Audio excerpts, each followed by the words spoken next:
Olá, sexto ano, tudo bem? Espero que sim, né?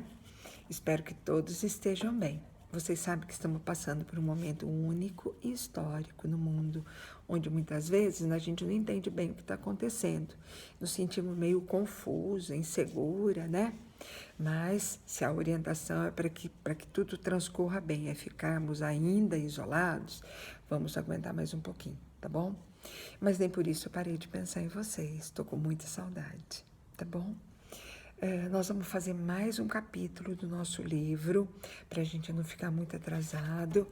Está na página 286. Eu queria que vocês abrissem a apostila nessa página, porque eu queria que vocês observassem a imagem que está lá. Vocês me desculpem, quando eu faço gravação eu fico muito nervosa. Parece que eu fico mais sossegada quando eu estou aí perto de vocês, parece que é tudo muito mais normal. Assim de longe é meio difícil, viu? Mas eu vou tentar, tá?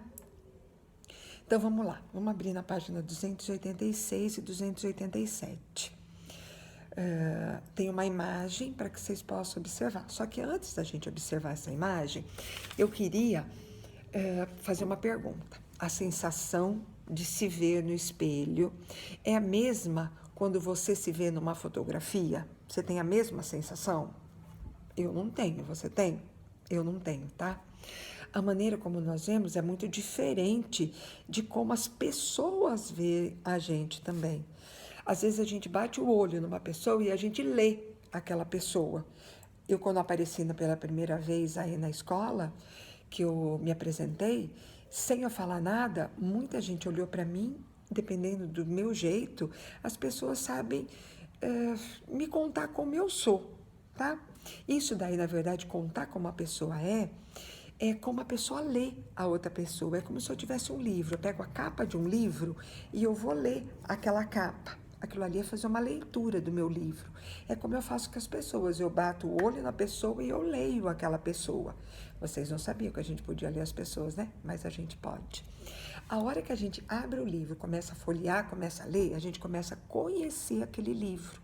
E a gente faz uma outra leitura, às vezes, daquele livro, que nem sempre era aquela leitura que eu fiz da capa do livro. E a mesma coisa acontece com as pessoas. Quando a gente começa a conhecer a pessoa, às vezes a gente começa a conhecê-la diferente e faz uma leitura diferente da pessoa, tá bom? E por que eu estou falando tudo isso? Eu cheguei e comecei a falar um monte de coisa aí. Que, na verdade, a gente vai tratar de leitura das pessoas, como que a gente lê as coisas, como a gente lê, como a gente vê. E como a gente se vê. A gente vai falar muito nessa aula sobre autorretratos, tá? Teve grandes artistas que fizeram muitos autorretratos. Vocês já fizeram algum autorretrato? Eu acredito que sim, porque hoje é fácil fazer um autorretrato meu, é só pegar essa câmerazinha que a gente tem aí, colocar no selfie e fazer uma pose e colocar e bate a foto da gente. Isso daí é um autorretrato da gente, não necessariamente feito com pintura, com desenho, mas é uma fotografia, que também é uma manifestação artística, ok? Deu para entender? Vamos voltar lá para a apostila. Ai, que nervoso! Na página 286 e 287 tem uma imagem grandona e ele pede para a gente fazer uma leitura, para a gente ler essa imagem. Como que vocês leem essa imagem que tem aí? Vamos lá, eu vou ajudar, tá? Eu vejo uma família de pessoas, provavelmente eles são mestiços, por causa do olhinho meio puxado aí. É uma família porque tem uma criança, eles são todos parecidos. Deve ser um lugar que esteja frio, porque eles estão todos encapotados. A menina está comendo, provavelmente é uma família numa condição de vida social melhor, porque as roupas são bonitinhas. Então eu faço esse tipo de leitura. Cada um pode fazer a sua leitura aí em casa, tá bom? Esse daí, é verdade o que eu estou falando? Eu não sei, eu não tenho informação disso. A única informação que eu tenho é dessa outra imagem que está aí junto com essa fotografia que vocês têm, que é uma fotografia de uma artista chamada Camille Claudel. O que é essa Camille Claudel, na verdade? Essa Camille, ela foi uma escultora. E ela foi uma escultora de personalidade muito forte, batalhadora. Ela lutou para ser reconhecida como escultora. Profissão inicialmente somente masculina, pois requeria muita força para manusear os instrumentos duros que a gente tinha. Uma pedra de bronze, uma pedra de granito, eu tinha que manusear, eu tinha que esculpir aquilo ali e era um material muito duro. Então, na verdade, só os homens podiam fazer, somente os escultores. E ela foi uma artista batalhadora, brigou muito para ser reconhecida como escultora. Tudo isso que eu contei dela bate com a imagem que vocês têm aí no livro? Será que ela é realmente tudo isso? A fotografia, para mim, me mostra uma pessoa triste, tímida, quieta, muito antiga, preta e branca, né? Mas esse caráter batalhadora, forte, firme, que vai em busca, que luta, que consegue, para mim, não está retratado aí. Então, a leitura que eu ia fazer, sem antes contar isso para vocês, é uma leitura errada, porque essa pessoa não é desse jeito. Ela é uma pessoa que lutou bastante para conseguir as coisas. Ok? Deu para entender o que é fazer leitura? Então, tá bom. Vamos virar a página. Vira aí, estou na página seguinte. E agora eu vou falar de autorretratos. Aquele autorretrato que a gente faz da gente para bater uma selfie. Só que antigamente a gente não tinha máquina fotográfica. E como é que as pessoas faziam esse autorretrato? Pintando. Esse primeiro artista que aparece aí na página, vamos ver, está na página 200 e... Deixa eu achar aqui porque eu não enxergo. 288. Deixa eu ver, peraí. 288. Esse artista chama Rembrandt, tá? Ele viveu entre 1606 e 1669. É quem fez mais autorretratos. Ele fez, por média, mais ou menos 100 obras, tá? Vamos olhar essas duas imagens que vocês têm aí na página 288. Olha lá. Uma em preto e branco e a outra colorida. Se eu perguntar assim para vocês, qual é a idade deles? Qual que é mais nova, qual que é mais velha? Com certeza aí vocês estão me respondendo. Ah, preto e branco é a mais nova. E a outra colorida, ele estava mais velho. Por quê? Ah, pela feição, pelo rosto, pelo tipo assim de que ele foi retratado, a gente nota que uma é uma pessoa mais nova e a outra mais velha. O que a primeira pensa, como que eu faço a leitura da primeira e como que eu faço a da segunda? Para mim, tá? Para mim, na primeira, mais nova, ele parece que ele está assustado. Ou se não, observando alguma coisa, né? Um olhar muito arregalado que ele tem aí. E a segunda, para mim, que ele está mais velho, na verdade, vocês vão ver que ele está passando por um momento muito difícil da vida dele. Ele teve que se mudar para uma casa bem pequenininha, ele vendeu a casa dele, ele vendeu cerca do acervo que ele tinha para conseguir dinheiro, ele estava passando por uma crise financeira, e é por isso que ele está com uma feição assim de mais sério, mais triste talvez, por causa dessa crise financeira que ele estava passando, tá? Então aí a gente tem duas das obras dele, das 100, mais ou menos 100 obras que ele teve. Tá? E que a nossa apostila me mostra duas, que é para a gente conhecer esse artista aí, Rembrandt, tá? Um artista muito legal. Vamos passar para a página seguinte, 289, e a gente tem aí o artista chamado Modigliani. O que esse Modigliani fez? Na verdade, ele só fez um autorretrato, contrário do outro lá que tinha feito mais de 100 obras dele, tá? Esse Modigliani, a gente... Olha lá, ele também está passando por um momento difícil da vida. E ele fez essa obra um pouquinho antes da sua morte. Ele teve uma doença muito grave. Além do estilo característico dele de pintar, que esse é o jeito dele pintar, ele usou uma expressão assim muito vazia, muito incerta, tá? Ele usa cores envelhecidas, que dá mais esse ar de doença aí para ele, e desbotada pelo tempo, que também faz a gente fazer essa releitura de doença dele, o que enfatiza muito o estágio frágil e melancólico do artista, ok? Deu para conhecer Modigliani? É uma outra forma de se retratar, tá? Mas nós temos mais artistas aí para a gente conhecer na apostila. Na página seguinte, a gente tem uma artista mexicana chamada Frida Kahlo, tá? Eu não sei se é bem assim que fala Kahlo, mas eu acredito que sim. Essa Frida, como eu já disse, é uma artista mexicana e ela tem inúmeros autorretratos, ela fez bastante também. E ela mesma, ela afirmava assim, ó, eu me pinto, fala dela, eu me pinto porque estou muitas vezes sozinha e porque sou o tema que melhor conheço. Por que é o tema que ela mais conhece? Porque ela, na verdade, ela se conhece. Porque ela, artista, ela sofreu um acidente. E ela foi atingida na coluna vertebral e ela ficou paraplégica. Ela foi atingida por uma barra de ferro, tá? Então, ela deitou numa cama e ali o pai dela colocou numa posição que ela ficou confortável e que ela se via porque ela tinha um espelho bem na frente dela e adaptaram um cavalete, aquele material que a gente pode apoiar a tela ali para poder pintar. Então ele colocou um cavalete, um espelho bem na frente dela e ali da cama ela conseguia pintar. E pintar o quê? Ela se pintava, porque é isso que ela fala, que ela pinta ela se pinta, né? Desculpa, ela se pinta, porque na verdade é quem ela mais conhece na vida, ela, por causa do que ela fica ali deitada durante muito tempo, tá? Ela coloca aí nessa página 2 obras pra gente, e vocês vão ver aí um veado ferido, que a gente fala, nossa, é um veado, mas com a cabeça de uma pessoa, a cabeça da pessoa é a artista, tá?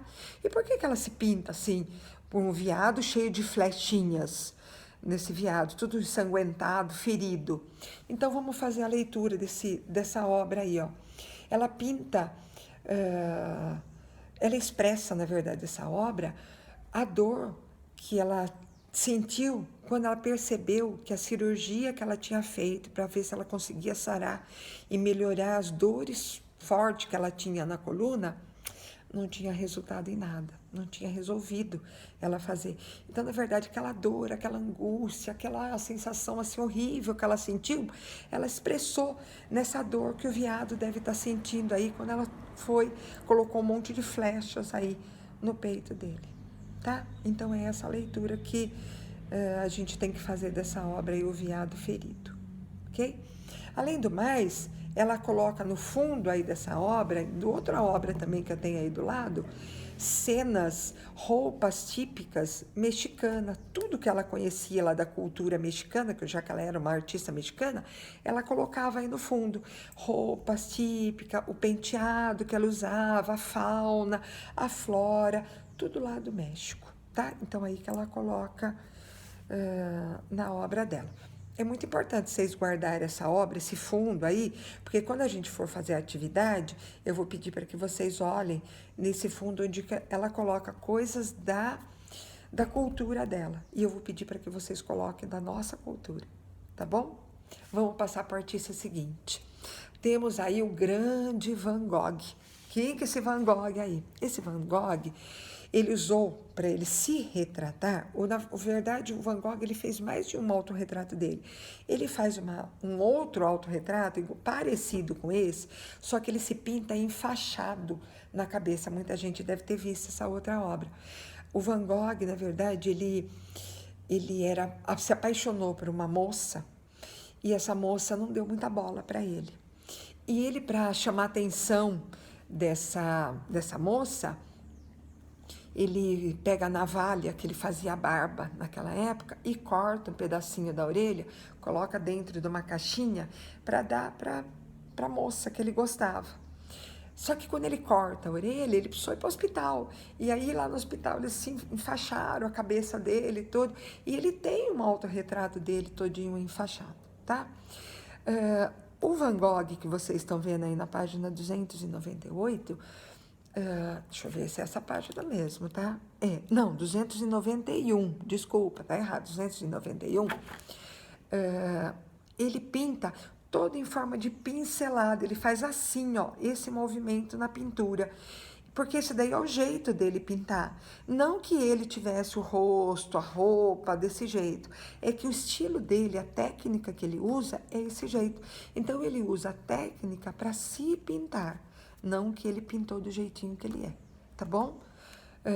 Então, ele usou isso daí, com cores fortes e pinceladas bem fortes, tá? Toda a obra do Van Gogh, ele apresenta isso, cor forte, pincelada forte, porque o Van Gogh, ele, na verdade, a história do Van Gogh é assim, ele queria ser padre, ele teve uma formação religiosa, mas a família não quis. E aí ele começou a ser pintor. E ele conheceu na vida de pintor um outro tipo de vida, uma vida boêmia, de bebedeira, uma vida com mulheres, e que não batia com as coisas que ele tinha aprendido na religião. Que ele ia ser padre, ele foi estudar para ser padre, então não batia, não condizia uma coisa com a outra. E o que ele fez? Ele começou a ter várias vezes, ficar meio louco. O irmão dele, que chamava Theo, que sustentou o Van Gogh. Van Gogh, na verdade, ele nunca vendeu nenhum quadro dele em vida. Ele foi pobre. E o irmão que sustentou. Inclusive, esse irmão teve que internar ele várias vezes no hospício, porque ele não conseguiu conciliar as coisas que ele aprendeu na religião com as coisas que ele via no mundo. Então, ele estava sempre assim nesse dilema. E esse dilema fazia com que ele entrasse meio em parafuso e que tivesse que ficar internado um tempo. Então, esse irmão internou e ele desinternou várias vezes, até que no final da vida o Van Gogh se mata, ele dá um tiro na cabeça e morre, tá? Num acesso de loucura que ele teve. Mas ele não conseguiu vender nada na vida dele, por quê? Porque foi uma maneira diferente dele pintar. Antes dele, as pessoas, os artistas, pintavam um retrato fiel do que eles estavam vendo. Então, a pessoa, se não fosse bonitinha, perfeita, igual uma fotografia, não estava bom. E o Van Gogh, como ele não queria fazer uma fotografia, igual a gente tem uma selfie, eu bato uma foto, sai a minha foto, ele não queria fazer isso, ele usou uma técnica diferente. E as pessoas não aceitavam esse tipo de pintura dele. Pintura toda de risquinho, forte, gritante. E ele acabou não vendendo nada na vida dele, tá? Fico com dó do Van Gogh, tá bom? Temos um outro artista aí do lado, que é um holandês chamado Escher. Esse holandês, ele usava muito ilusão de ótica. E o que é isso? Usou uma maneira diferente de brincar com os nossos olhares para poder se apresentar. Ele coloca aí como se fosse uma bola de cristal que ele tivesse e ele se desenha aí dentro. E a gente tem uma ilusão de ótica aí, não dá para ver direito se é uma mão, a mão dele está refletida na bola e dentro ele está sentado. É muita ilusão de ótica que tem aí para a gente poder identificar. Mas a gente vê aí no fundo o próprio artista se representando, tá? Esse é um outro artista. Vamos virar mais um pouquinho. E aí, a gente tem atividades para ser feita. Vamos lá. O que eu quero que vocês façam? Aguenta um pouquinho que eu perdi meu papel, tá? Eu quero que vocês peguem, façam todos os exercícios da página 292 até a 294, tá? Eu queria que vocês dessem uma olhada com cuidado e respondessem esses exercícios. Só que a gente vai fazer o seguinte, vai fazer uma experiência. Nós vamos pegar o celular e bater uma selfie da gente, em qualquer posição.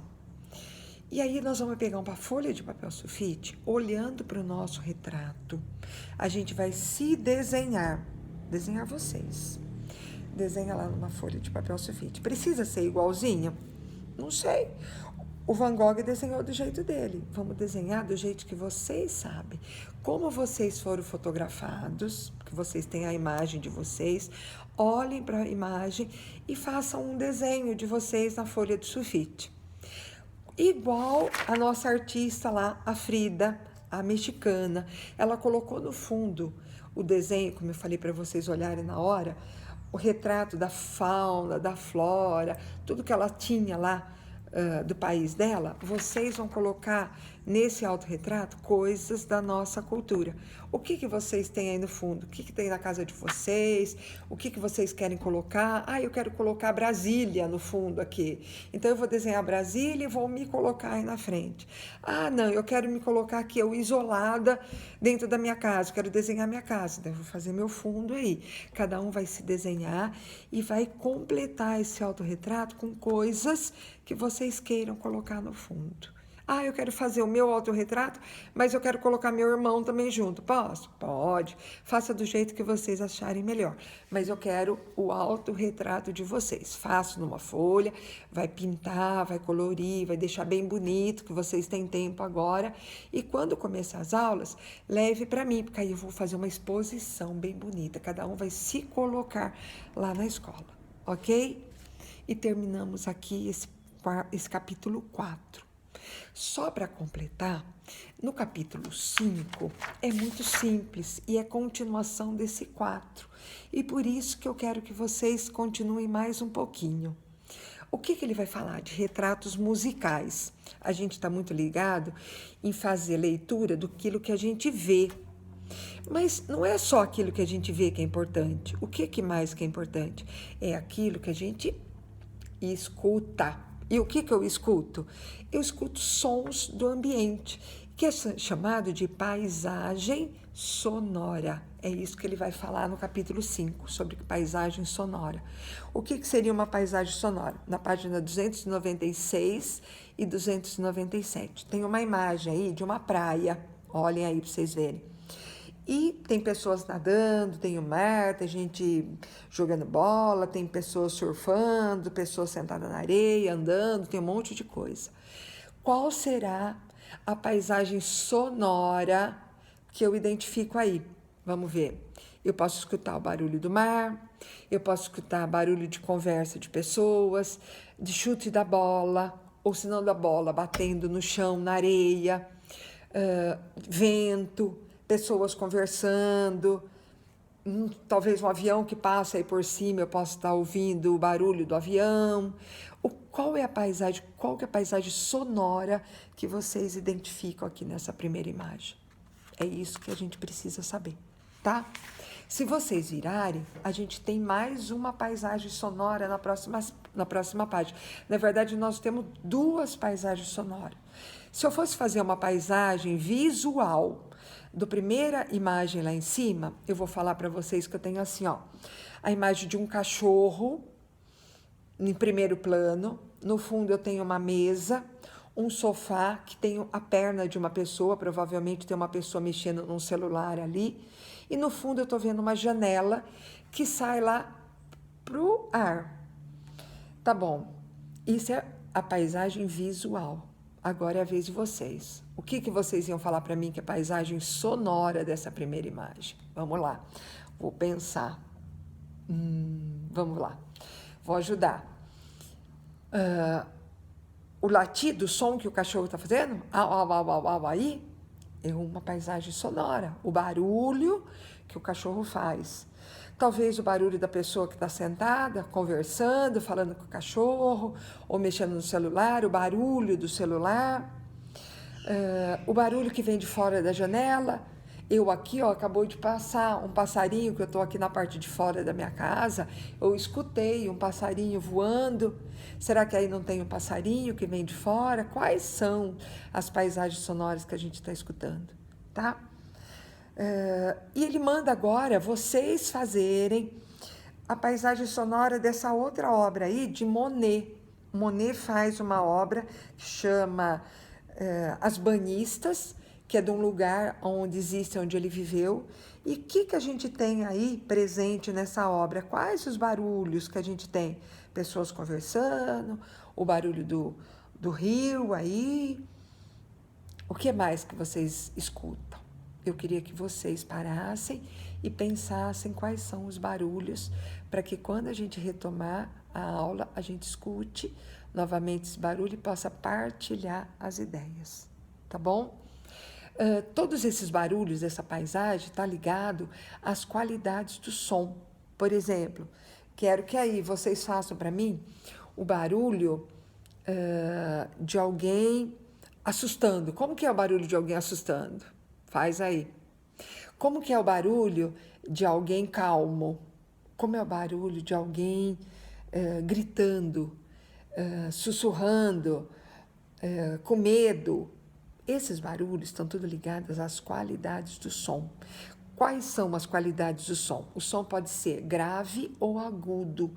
Pode ser isso é chamado grave ou agudo, é chamado de altura do som, tá? Ele pode ser bem fininho ou ele pode ser bem grosso, tá?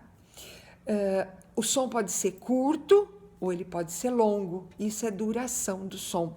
Por exemplo, eu posso fazer um som bem curtinho, e eu posso fazer um som longo, isso é duração. O som pode ter intensidade. Ele pode ser fraco, ele pode ser forte, ele pode ser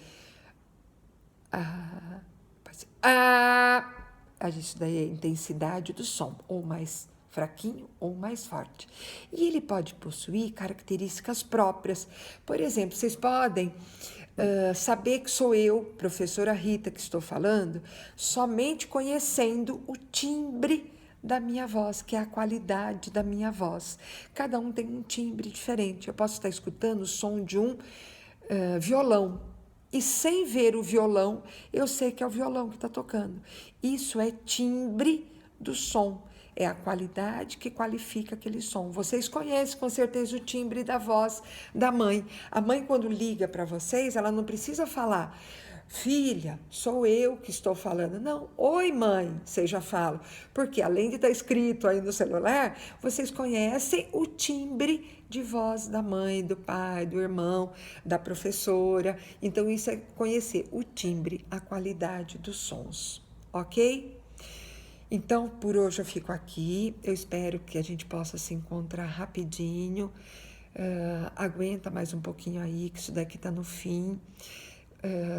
É muito ruim para mim gravar essas videoaulas. Fico nervosa, falo assim, desesperada, a boca fica seca. Mas isso tudo faz parte e vai passar, tá bom? Faz com que a gente valorize mais as pessoas, valorize mais o abraço que a gente pode dar. Tá bom? Um grande abraço para vocês, um grande abraço para a mamãe, para o papai. Fiquem bem e eu amo cada um de vocês, tá bom? Beijo. Tchau.